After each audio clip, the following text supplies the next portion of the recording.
I'm Allendale's chief meteorologist Ryan Martin with a look at your midday weather update. As we take a look at the latest surface map across the country, we're starting to see a frontal boundary work its way eastward, and low pressure sits just to the north of International Falls, Minnesota. Got another low that's moving into southern parts of Minnesota. Then you got this cold front that snakes back into northern Colorado. The lows that you really need to pay attention to are still coming across Utah right now. This will be a big winter storm that tries to come together.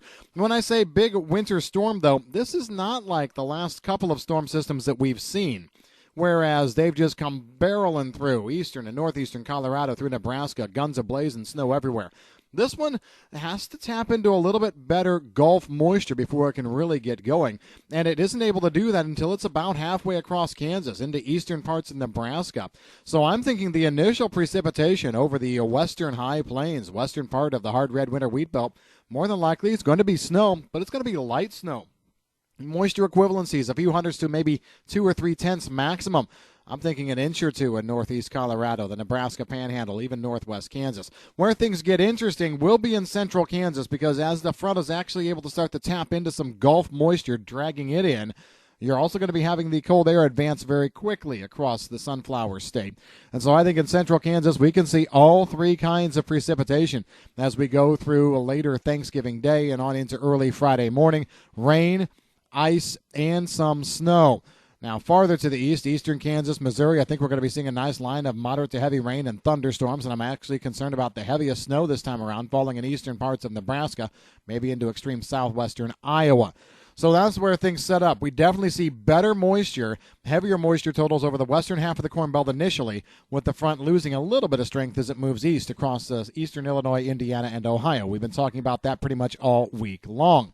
However, we are also seeing a secondary wave coming up this old frontal boundary as we go from Saturday into Sunday, and that will probably give another half to 1 inch or more of precipitation, such that I'm ready to say now, for the entire Corn Belt, let's just say from late Thanksgiving afternoon right on through Sunday, we could be looking at 3/4 of an inch to maybe 2+ inches of moisture across the Corn Belt. Most of it is going to be rain.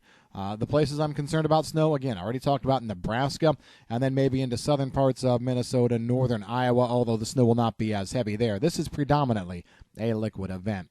Going into next week, another weak low moves across on Tuesday, fairly quick moving, probably some scattered light rain, snow showers there. And then we're basically dry through the rest of next week. We're seeing our system that we thought was going to try and come up out of the south and southwest as we went through the 5th and 6th, staying south. Looks like it wants to stay mostly south of the Ohio River Valley now. On one hand, some are saying, well, shoot, after picking up 2 inches of rain, that's great. I don't want a lot more.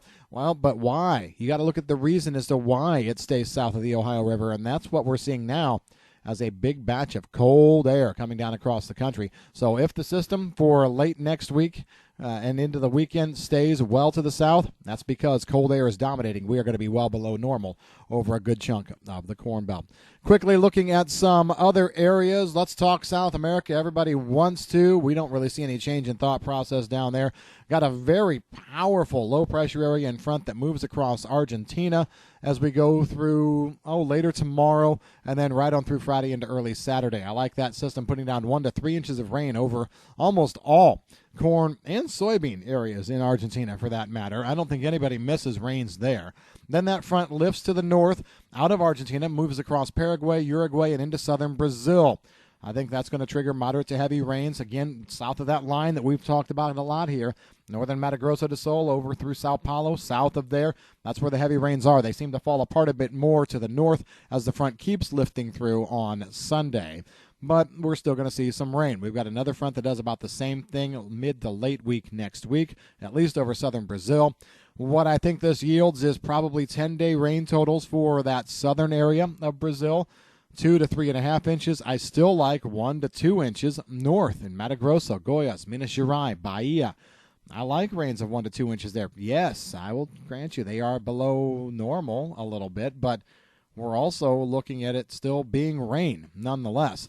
So right now, that's just the way the South American situation is setting up. In the wheat areas, former Soviet Union wheat areas, getting light moisture off and on through the next 10 days to 2 weeks.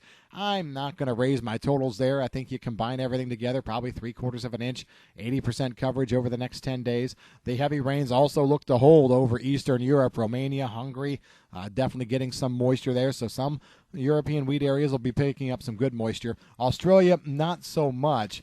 The lone exception to the dry period will be probably Tuesday, Wednesday, maybe if we can stretch it into early Thursday over the eastern quarter to third of the wheat belt, specifically looking at New South Wales and northern parts of Victoria. I still only like 50% coverage there, though.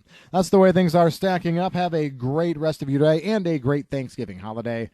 I'm Allendale's Chief Meteorologist Ryan Martin.